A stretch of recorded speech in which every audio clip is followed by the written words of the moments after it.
हमारे मन में गंदे विचार क्यों आते हैं? हम नहीं चाहते, पर फिर भी हमारे मन में गंदे विचार आते रहते हैं। लेकिन क्यों मन ही हमारा सबसे बड़ा दोस्त है और मन ही हमारा सबसे बड़ा शत्रु है? जब हम अपने मन के हिसाब से चलते हैं तो मन हमें भटका देता है, और जब हम मन को संतुलित कर लेते हैं तो हम अपनी जिंदगी में सब कुछ पा लेते हैं। हम हमारे मन में आने वाले गंदे विचारों को रोकने की कोशिश करते हैं, पर जितना हम रोकते हैं उतने यह विचार हमारे अंदर प्रवेश करते जाते हैं। आप जिस चीज से जितना दूर भागोगे उतना ही वह चीज आपको अपने पास लेगी। इसीलिए उसे चीज से भागो मत, उसे पर संतुलन कायम करो। एक बार एक युवक गौतम बुद्ध के पास आया और गौतम बुद्ध से बोला कि ये बुद्ध, मेरे मन में इतने गंदे विचार क्यों आते हैं? मैं नहीं चाहता कि मेरे मन में गंदे विचार आए, पर मेरे मन में हमेशा काम वासना के विचार चलते रहते हैं और मैं इनके बारे में सोच सोच कर बहुत परेशान हूँ। मेरी ऊर्जा और समय यह सब सोचने में ही नष्ट हो जाता है, और इन सब के विचारों की वजह से मैं कभी भी शांत नहीं रह पाता, और मैं हमेशा ही स्त्रियों को देखकर मोहित हो जाता हूँ, अपने आप को रोक ही नहीं पाता। बुद्ध मुस्कुराए और उन्होंने उसे युवक से पूछा, क्या तुम्हें पता है यह काम वासना होती क्या है? फिर लड़के ने उत्तर दिया और कहा, बुद्ध, मैं यह तो नहीं जानता कि काम वासना होती क्या है, पर हाँ, ये जो भी है बहुत बुरी चीज है। फिर बुद्ध ने उस युवक से कहा कि सबसे पहले तो तुम यह समझना है कि प्राकृतिक रूप से जो भी चीज हमारे अंदर है वह बुरी नहीं है। हमारे जीवन में उसकी कुछ ना कुछ जरूरत है। वासना कोई बुरी बात नहीं है, यह तो हमारे मन की एक भावना है जो हमें किसी न किसी चीज की कमी का एहसास करवाती है, और फिर हम उसे चीज को पाने के लिए उसे चीज की तरफ आकर्षित हो जाते हैं। जैसे अगर तुम्हारे पास धन की कमी है तो तुम में धन पाने की वासना उत्पन्न हो जाएगी। तो वासना कुछ और नहीं, बस एक प्रकार की कमी है, जो कि एक प्रकार की जरूरत का एहसास है, और जब ये जरूरत शारीरिक हो तो हम इसे काम वासना का देते हैं। युवक ने गौतम बुद्ध को कहा कि बुद्ध, मुझे काम वासना का मतलब तो समझ में आ गया, पर आप मुझे यह बताइए कि यह आती कहां से है? गौतम बुद्ध ने कहा कि काम वासना कहीं से आती नहीं है, यह तो हमारे अंदर ही होती है, और इसका होना तो जरूरी भी है, तभी तो मानव जाति का विस्तार होगा। युवक ने कहा, जब यह हमारे अंदर ही है और जरूरी भी है तो फिर लोग इसे गलत क्यों बोलते हैं? बुद्ध ने कहा कि यही तो समस्या है, लोगों ने काम वासना को गलत तरीके से सोच लिया है, इसे छिपाने की, दबाने की कोशिश करते हैं। काम वासना गलत नहीं है, बल्कि काम वासना का गलत तरीके से प्रयोग करना गलत बात है। लोग जिससे प्रेम करते हैं बस उसी के लिए जीने लग जाते हैं, उसे पाना ही अपना लक्ष्य बना लेते हैं और उसी के बारे में हमेशा सोचते रहते हैं, पर यह सब गलत है। बुद्ध ने योग से कहा, क्या तुम्हें पता है जानवरों में भी काम वासना होती है? युवक ने उत्तर दिया, हाँ, बुद्ध, जानवरों में भी काम वासना होती है, क्योंकि जानवर भी तो आखिर अपनी पीढ़ी को आगे बढ़ाएंगे। बुद्ध ने कहा, तो फिर हम जानवरों की काम वासना को गलत क्यों नहीं कहते? युवक ने कहा, मुझे नहीं पता महात्मा, आप ही मुझे बताइए। गौतम बुद्ध ने कहा कि जानवर अपनी काम वासना का प्रयोग आनंद प्राप्ति के लिए नहीं करते, वह तो सिर्फ संतान उत्पन्न करने के लिए काम वासना का उपयोग करते हैं। जानवरों को प्रकृति ने इतनी समझ नहीं दी कि वह काम वासना को अपने सुख का आधार बना सके, जबकि मनुष्य अपनी समझ के बलबूते पर प्रकृति में पाई जाने वाली प्रत्येक वस्तु को अपने सुख के लिए अपने प्रयोग करता है। हम इंसानों ने ही काम वासना को अपने सुख का साधन बना लिया है, जबकि प्रकृति ने तो हमें अपने वंश को आगे बढ़ाने के लिए दिया था, लेकिन इंसानों ने इसे अपने जीवन का परम लक्ष्य बना रखा है, और इस तरह से काम वासना का बेलगाम हो जाना गलत है। युवक ने मुझसे पूछा, महात्मा जी, ये काम वासना हम पर हावी क्यों होती है, क्यों यह बेलगाम हो जाती है? तब गौतम बुद्ध ने कहा कि सुनो, अब जो मैं तुम्हें बताऊंगा उसे तुम ध्यानपूर्वक सुनना। काम वासना का सारा खेल तुम्हें समझ आ जाएगा, तुम्हें तुम्हारे सारे सवालों का जवाब मिल जाएगा, बस तुम्हें ध्यान से सुनकर समझना है। फिर गौतम बुद्ध युवक को बताना शुरू करते हैं। एक बार की बात है, एक आश्रम में गुरु और उनके शिष्य रहा करते, जिससे रोजाना आश्रम के बाहर स्थित गांव में दीक्षा लेने के लिए जाते। उसे आश्रम का एक शिष्य जिस गांव में भिक्षा लेने जाता था, उसे रास्ते में एक नदी पड़ती थी, जिससे रोज उसी रास्ते से भिक्षा लेने जाता था। एक दिन उसने देखा कि एक लड़का पेड़ के पीछे छिपा है वह उस लड़के के पास गया और उससे जाकर बोला, भाई तुम इस पेड़ के पीछे छिपकर क्या देख रहे हो? लड़के ने कहा, अरे तुझे नहीं दिख रहा क्या कि मैं क्या देख रहा हूं? तब उसने नदी की तरफ देखा तो वहां पर कुछ लड़कियां पानी भर रही थीं। वो लड़कियां 14-15 साल की थीं। तब उसने लड़के से कहा, अरे भाई वहां पर तो लड़कियां पानी भर रही हैं, इसमें छिपकर देखने वाली क्या बात है? तब वो लड़का शिष्य की तरफ देखकर उससे कहता है, अरे पागल तुम्हें दिखाई नहीं दे रहा क्या कि कैसे यह परियां नदी से पानी निकाल रही है?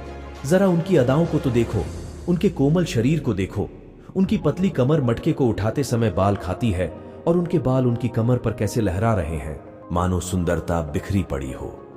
उसने फिर नदी की तरफ देखा और इस बार वह इससे देखता ही चला गया। अभी तक तो कुछ भी नजर नहीं आ रहा था और वह बिल्कुल निर्भय था। उसे किसी भी बात का कोई डर नहीं था। लेकिन अब वो छिपने लगा और उन लड़कियों को देखने लगा जैसे उसने कोई अपराध कर दिया हो। और जब वो छिपकर उन लड़कियों को देख रहा था तभी वो अचानक अंदर से कांप गया और उसने कहा कि ये मैं क्या कर रहा हूं? मैं जो कर रहा हूं वो सही नहीं है, मुझे यहां से चले जाना चाहिए। और फिर वह जल्दी से वहां से चला गया। वो आश्रम पहुंच जाता है। आश्रम जाकर वो अपने कार्यों में लग गया। लेकिन जो अभी वह देख कर आया था वही उसकी आंखों के सामने बार बार आ रहा था। उसके मन में वही दृश्य चल रहा था। उसका मन वही सब कुछ देखने का इच्छा कर रहा था। उसका किसी भी काम में मन नहीं लग रहा था। सुबह होते ही वह रोज जल्दी ही भिक्षा के लिए आश्रम से निकल जाता और उसे नदी के पास वाले पेड़ के पास जाता जहां पर वह लड़का पहले से मौजूद रहता था। उसके साथ मिलकर लड़कियों को छुप छुप कर देखता। अब वह रोज ऐसा करने लग गया था। यह उसके रोज का काम हो गया था। अब उस शिष्य का मन किसी भी काम में नहीं लगता था। वो हमेशा ही किसी न किसी प्रकार के विचार में उलझा रहता था। वो आश्रम के कार्यों को भी ठीक ढंग से नहीं कर पा रहा था। न वो ठीक से सो पाता, न वो ठीक से खाना खा पाता था। उसका मन बेचैन सा रहता था। उसका मन बार बार उन लड़कियों के सौंदर्य को देखने के लिए लालायित हरता था। जब गुरु भिक्षा देते तब भी उसका मन कहीं और विचारों में खोया रहता था। गुरु ने अपने शिष्य की इन हरकतों को माप लिया था। तब एक दिन गुरु ने शिष्य को अपने पास बुलाया और कहा कि आज से मैं भी तुम्हारे साथ भिक्षा मांगने चलूंगा। तुम और मैं साथ साथ भिक्षा मांगने चलेंगे। तभी शिष्य ने गुरु को मना करते हुए बोला, नहीं गुरुदेव, आप परेशान क्यों हो रहे हो? मैं अकेला ही ठीक से भिक्षा मांग सकता हूं। गुरु ने शिष्य से कहा कि ठीक है, तुम अकेले ही भिक्षा मांगने जाओ। जिससे शिष्य तुरंत वहां से भिक्षा मांगने के लिए निकल गया। शिष्य को जाने के बाद गुरु भी आश्रम से निकल गए और शिष्य का पीछा करने लगे कि वो कहां जाता है, किससे मिलता है। यह सब देखने के लिए उसके पीछे पीछे चलने लगे। थोड़ी दूर जाने के बाद गुरु ने देखा कि उनका शिष्य एक लड़के के साथ एक पेड़ के पीछे अपराधी की तरह छिपा हुआ है और छिपकर कुछ देख रहा था। गुरु भी अपने शिष्य के पीछे जाकर खड़े हो गए कि आखिर उनका शिष्य क्या देख रहा है, जिसे देखने के लिए वो पेड़ के पीछे अपराधियों की तरह छिपा पड़ा है। गुरु ने देखा कि उनका शिष्य पेड़ के पीछे छुपकर लड़कियों को देख रहा था जो कि नदी से पानी भर रही थी। तभी गुरु ने शिष्य को कहा कि तुम क्या देख रहे हो? अपने गुरु की आवाज सुनकर वह घबरा गया और उसके पसीने छूटने लगे। वह थर-थर कांपने लगा जैसे किसी चोर को चोरी करते समय रंगे हाथों पकड़ लिया हो। उसे देखा और कहा कि मेरा शिष्य तो निर्भय था, उसे तो किसी भी चीज का डर नहीं था, लेकिन ये क्या, तुम तो डर के मारे कांप रहे हो। शिष्य ने गुरु से कहा कि मुझे माफ कर दो गुरुदेव, मेरा इसमें कोई दोष नहीं है। उस लड़के ने मुझे बहका दिया था, लेकिन आपसे मैं वादा करता हूं कि आज के बाद मैं ऐसा कभी दोबारा नहीं करूंगा। मुझे माफ कर दो गुरुदेव। गुरु ने शिष्य से कहा कि कोई बात नहीं, पर इस बात का तुम ध्यान रखना कि हम जैसी संगति करते हैं वैसा ही फल हमें प्राप्त होता है। हम जैसी संगति करते हैं उसके विचार हमारे अंदर प्रवेश करते हैं। इसीलिए अच्छी संगति करो जिससे तुम्हारे अंदर अच्छे विचारों का प्रवेश हो। फिर गुरु और शिष्य आश्रम लौट आए और फिर से आश्रम के कार्यों पर ध्यान देने लगा। उसने उस रास्ते को छोड़ दिया और दूसरे रास्ते से जाने लगा। वो अपने काम को ध्यान से करता, लेकिन धीरे धीरे उसके अंदर क्रोध उत्पन्न हो गया और फिर वो दूसरे शिष्यों पर क्रोध करने लगा और बेचैन रहने लग गया। अब वो सही समय पर भोजन भी नहीं करता था। वो भोजन भी बहुत कम खाता था। एक रात गुरु शिष्य के पास आए और उसे बोले कि अब तक तुमने कितनी बार अपना वादा तोड़ दिया। यह सुनकर शिष्य अपने गुरु के चरणों में गिर गया और रोने लगा। रोते रोते ही उसने गुरु से कहा कि गुरुदेव, मैं कई बार अपना वादा तोड़ चुका हूं, फिर वादा कर लेता हूं, लेकिन हर बार मैं वादा तोड़ देता हूं। मेरा मन मेरे नियंत्रण में है ही नहीं। मैं बहुत कोशिश करता हूं कि मैं अपने मन से सारे बुरे विचारों को निकाल दूं, लेकिन मैं चाह कर भी ऐसा नहीं कर पा रहा हूं। फिर गुरु ने शिष्य को कहा कि चलो मेरे साथ। गुरु शिष्य को आश्रम के बगीचे में लेकर गए और शिष्य से कहा कि देखो, यहां पर कुछ बनी हुई है जिससे नदी का पानी इन पौधों तक आ रहा है और यह पानी एक निरंतर भाव से आ रहा है। क्या तुम इस पानी के बहाव को रोक सकते हो? शिष्य ने कहा कि हां गुरुदेव, मैं इस बहाव को रोक सकता हूं। फिर शिष्य ने मिट्टी उठाकर उसे नाली में डाल दिया। वो पानी थोड़ी देर के लिए रुक गया और फिर थोड़ी देर बाद उस रेत के ऊपर से पानी आ गया। गुरु ने शिष्य से कहा, अरे ये क्या, ये तो पानी रुका ही नहीं। फिर शिष्य ने कुछ कंकर पत्थर उठाकर उस नाली में डाल दिया और फिर थोड़ी देर के लिए पानी रुक गया, लेकिन फिर थोड़ी देर बाद ही उन कंकड़ पत्थर के ऊपर से पानी निकल आया। फिर गुरु ने कहा कि इससे यह क्या हुआ, पानी तो फिर से आ गया। तुम तो बोल रहे थे कि तुम इसे रोक दोगे। क्या हम किसी काम को रोकना चाहे तो क्या हम उसे रोक नहीं सकते? तब शिष्य ने कहा, कोई बात नहीं गुरुदेव, मैं इस पानी को तो आपको रोक के दिखाऊंगा। फिर वह फिर से एक बड़ा सा पत्थर लेकर आया और उसे नाली पर डाल दिया और पानी रुक गया। तब गुरु से कहा कि देखा गुरुदेव, मैंने कहा था ना कि पानी को मैं रोक दूंगा। मैंने पानी को रोक दिखाया, आपकी बात मैंने पूरी कर दी। गुरु मुस्कुराए और बोले, अच्छा जरा ध्यान से देखो, पानी रुक गया। क्या वो तो पीछे की नाली तोड़कर बाहर आ गया और अगल बगल से बह रहा है, और ध्यान से देखो इस पत्थर के आगे भी आ गया और ये पानी अपना रास्ता बदलकर फिर से आगे की तरफ बह जाएगा। और फिर थोड़ी देर बाद ऐसा ही हुआ। फिर गुरु ने शिष्य को समझाया कि तुम्हारे साथ भी तो ऐसा ही चल रहा है। तुम बार बार प्रयास कर रहे हो, बड़े से बड़ा प्रयास कर रहे हो, पर हर बार तुम्हारा प्रयास टूट रहा है और यह हमेशा टूटता ही रहेगा।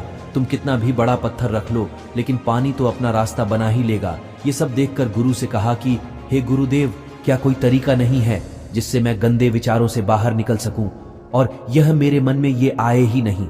गुरु शिष्य को एक नदी के पास ले गए जहां से पानी बगीचे में आ रहा था। गुरु ने शिष्य से कहा, वो पानी इसी नदी से जा रहा है।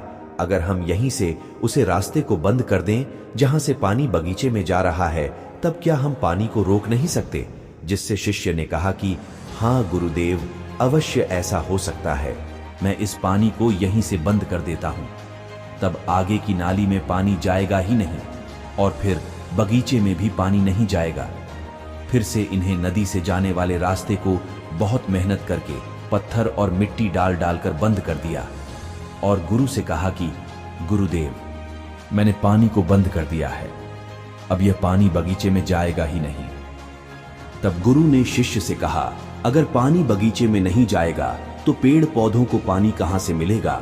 उन पेड़ पौधों को तो पानी की आवश्यकता है और उन पेड़ पौधों में कुछ पेड़ पौधे तो ऐसे हैं जिनको रोज पानी की आवश्यकता है। वह तो मुरझाकर मर ही जाएंगे, उनका क्या होगा? पानी तो हमें खोलना ही होगा। शिष्य ने गुरु की बात सुनकर वापस नदी से जाने वाले पानी का रास्ता खोल दिया। तब गुरु ने शिष्य से पूछा, अगर हम इस नदी के पूरे पानी को बगीचे की तरफ मोड़ दे तो क्या होगा? तब शिष्य ने जवाब दिया कि गुरुदेव, वहां पर जितने भी पेड़ पौधे हैं वो गलकर नष्ट हो जाएंगे, वहां पर कुछ नहीं बचेगा। फिर गुरु मुस्कुराए और बोले, तुम इस बात को समझो कि हमें किसी भी चीज को रोकना नहीं है, बस हमें हमेशा संतुलन बनाए रखना है। कम पानी से भी पौधे नष्ट होते हैं और ज्यादा पानी से भी पौधे नष्ट होते हैं। हमारा जीवन संतुलन से ही चलता है। गुरु ने शिष्य से कहा कि अगर मैं तुम्हें कुछ कहूं कि तुम किसी के बारे में सोचो तो तुम्हारे मन में सबसे पहले किसका चित्र आएगा? शिष्य ने कहा कि गुरुदेव, मेरे मन में तो पहला चित्र आपका ही आएगा। गुरु ने कहा कि जब हम गंदे विचारों को जबरदस्ती रोकने का प्रयास करते हैं तब वह और मजबूती के साथ हमारे अंदर प्रवेश करते हैं, हमारे अंदर उठते हैं। इसीलिए हमें उन्हें कभी भी दबाने की कोशिश नहीं करनी चाहिए। फिर गुरु ने शिष्य को जाते हुए कहा कि हमारे गंदे विचार बुरे लोगों की संगति करने की वजह से भी आते हैं। कई बार क्या होता है कि कामुकता हमारे अंदर होती नहीं है, लेकिन कुछ अश्लील लोगों के साथ रहने की वजह से ये हमारे अंदर हावी हो जाती है। फिर शिष्य ने कहा कि गुरुदेव, आप सही कह रहे हैं, मैं अपने मार्ग से भटक गया था। फिर वो शिष्य उसी रात बहुत ही चैन की नींद सोया। सुबह अपने कार्यों को पूरे मन से किया और फिर सुबह वो भिक्षा लेने के लिए उसी रास्ते से गया जहां वह लड़का आज भी पेड़ के पीछे छुपकर उन लड़कियों को देख रहा था। वो शिष्य नदी पर गया जहां वह लड़कियां पानी भर रही थीं। उसने उन लड़कियों से पानी मंगा। उन लड़कियों में से एक लड़की ने उसे पानी पिलाया और उसे सन्यासी शिष्य के चरण छुए। शिष्य ने उसे आशीर्वाद दिया कि तुम्हारा कल्याण हो, जिससे उसका मन सकारात्मक ऊर्जा से भर गया। उसके चेहरे पर मुस्कान आ गई थी, जैसे कि उसे कुछ खोया हुआ वापस मिल गया हो। वह वापस अपने रास्ते से जाने लगा। तभी पीछे से वह लड़का आ गया जो पेड़ के पीछे छुपा हुआ था। वह शिष्य के पास आया और बोला कि क्या बात है, आज तो तुमने नजदीक से दर्शन कर लिए, तुम तो मुझसे भी आगे निकले। तब शिष्य ने कहा कि हम हमेशा दूसरे के दर्शन करने में ही व्यस्त रहते हैं, अपने दर्शन कर ही नहीं पाते। तुम कब तक इस पेड़ के पीछे छुपते रहोगे? किसी को पसंद कर लो, उससे बोल दो। अगर वो भी तुम्हें पसंद करती है तो शादी कर लो, और उससे पहले तुम कुछ बन जाओ। अपने आप को पहचान लो, ऐसे अपना समय बर्बाद मत करो। फिर वह लड़का रोज उससे मिलने लगा और उसे लड़के ने नदी पर जाना छोड़ दिया। और फिर वो लड़का अपने जीवन में कुछ बनने के लिए संघर्ष करने लगा। तो तुमने देखा संगति का असर क्या होता है। अपनी संगति बदलो, अपने विचार बदलो। बुद्ध ने युवक से पूछा कि क्या तुम्हें तुम्हारे सारे सवालों का जवाब मिल गया? तब युवक ने कहा कि हाँ महात्मा जी, आपका बहुत बहुत धन्यवाद। तब गौतम बुद्ध ने युवक से कहा कि जब तुम्हारे मन में गंदे विचार आए तब आप अपने आप को दोषी मत मानो। ये शरीर है और ये सब इसने हजारों वर्षों से सिखा है। एक केवल तुम्हारे सोच लेने से, शपथ लेने से ये टूटने वाला है नहीं, लेकिन तुम्हारे पास वो शक्ति है, वो ऊर्जा है जिसका तुम्हें संतुलन उपयोग करना है। तुम एक जीवित ऊर्जा हो जो कुछ भी अनुभव करने के लिए स्वतंत्र है, जो निर्माण करने के लिए स्वतंत्र है। इसीलिए तुम अपने आप को पहचानो। ये बोलकर गौतम बुद्ध मौन हो गए और वो युवक वहां से चला गया।